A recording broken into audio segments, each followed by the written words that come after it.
Hello दोस्तों, Amrish 11 take channel में आप लोगों का स्वागत है। दोस्तों आज मैं फिर आप लोगों के लिए एक नया वीडियो लेकर के आया हूं। आज इस वीडियो में हम सीखने वाले हैं। आज मैं दो पॉइंट को कवर करने वाला हूं इस वीडियो में। एक तो हमारे एक दोस्त ने पूछा है कि ब्लोअर हमारा हाई स्पीड में चल रहा है, उसका क्या कारण है, जबकि रिमोट से लो करने पर नहीं हो रहा है, उसमें फॉल्ट क्या है, क्या कारण है उसमें।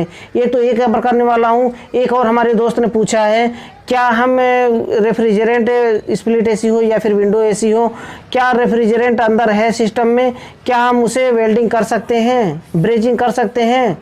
इन दो पॉइंट को आज मैं कवर करने वाला हूं, इसलिए वीडियो को लास्ट तक देखते रहिए। मैं एक्सप्लेन करूंगा जो हमारा एक्सपीरियंस है, इतने सालों का जितना एक्सपीरियंस है मैं आप लोगों के साथ शेयर करने वाला हूं, इसलिए वीडियो को लास्ट तक देखते रहिए। और दोस्तों उससे पहले मैं बताना चाहूँगा, अगर आपने अभी तक अमरीश 11 टेक चैनल को सब्सक्राइब नहीं किया है तो नीचे लाल कलर का सब्सक्राइब का बटन है, उसे दबाकर सब्सक्राइब कर लें और बेल आइकन को प्रेस कर दें ताकि हमारे आने वाली न्यू वीडियो की नोटिफिकेशन आपको सबसे पहले मिल सके, क्योंकि दोस्तों हम आपके लिए ऐसे यूजफुल वीडियो हमेशा लेकर के आते रहते हैं। तो बात करते हैं कि अगर आपका ब्लोअर हाई स्पीड में चल रहा है, मोटर हाई स्पीड में चल रहा है और रिमोट से आपके हाई मीडियम लो करने पर नहीं हो रहा है तो उसमें क्या फॉल्ट है। देखिए उसमें एक्चुअली हो क्या सकता है, उसमें पीसीबी का फॉल्ट तो नहीं हो सकता है, जबकि अगर रिमोट से आप उसे हाई मीडियम लो कर रहे हैं और आपका सिस्टम में लो हो रहा है, जैसे पीसीबी आपका लो कर रहा है, मीडियम कर रहा है, लेकिन आपका हाई स्पीड जो चल रहा है मोटर वो लो नहीं हो रहा है, मीडियम नहीं हो रहा है, तो उसमें क्या फॉल्ट हो सकता है। उसमें होता है क्या है,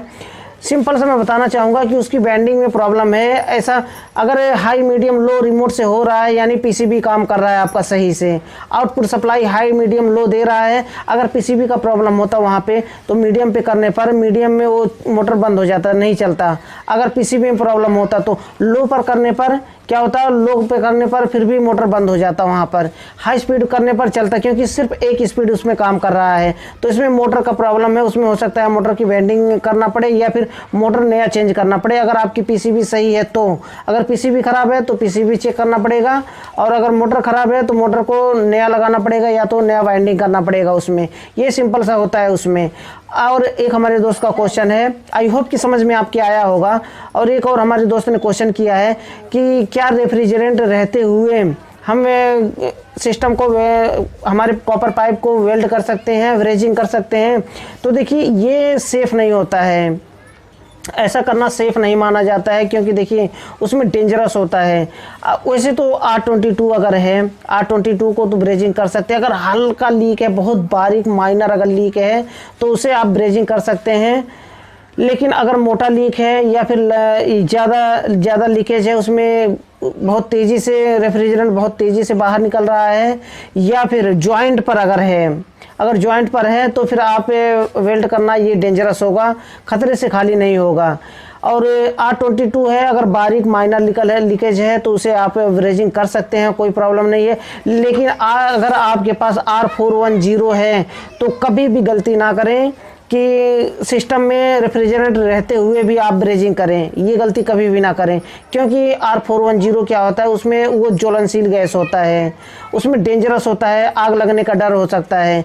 क्योंकि उसमें छोटा से भी लीकेज हो तो जितना रेफ्रिजरेंट आपके सिस्टम में है उसे बाहर निकालें, पहले रिलीज करें पूरा रेफ्रिजरेंट, उसके बाद आप ब्रेजिंग करें। फिर से आप प्रेशर दे करके या फिर नाइट्रोजन का प्रेशर दे करके आप लीकेज चेक करें। लीकेज चेक करने पर अगेन उसमें गैस चार्जिंग करें। लेकिन कभी भी मैं तो यही कहूँगा, आपको रिकमेंड करूँगा कि बहुत माइनर लीकेज है अगर R22 में तो आप ब्रेजिंग कर सकते हैं। लेकिन अगर ज़्यादा लीकेज है तो कभी भी गलती ना करें ब्रेजिंग करने के लिए सिस्टम में अगर रेफ्रिजरेंट है तो। और R410 कभी भी, चाहे थोड़ा लीकेज हो या फिर ज़्यादा लीकेज हो, R410 कभी भी सिस्टम में गैस रहते हुए कभी भी ब्रेजिंग ना करें। आई होप कि समझ में आया होगा, छोटा सा वीडियो था। अगर वीडियो पसंद आया तो वीडियो को लाइक ज़रूर करें। और दोस्तों अगर आपने अभी तक अमरीश 11 टेक चैनल को सब्सक्राइब नहीं किया है तो नीचे लाल कलर का सब्सक्राइब का बटन है, उसे दबाकर सब्सक्राइब कर लें और बेल आइकन को प्रेस कर दें ताकि हमारे आने वाली न्यू वीडियो की नोटिफिकेशन आपको सबसे पहले मिल सके, क्योंकि दोस्तों हम आपके लिए ऐसे यूजफुल वीडियो हमेशा लेकर के आते रहते हैं। तो दोस्तों आज के लिए बस इतना ही था, अगले वीडियो में फिर जल्दी मिलते हैं एक नए टॉपिक के साथ।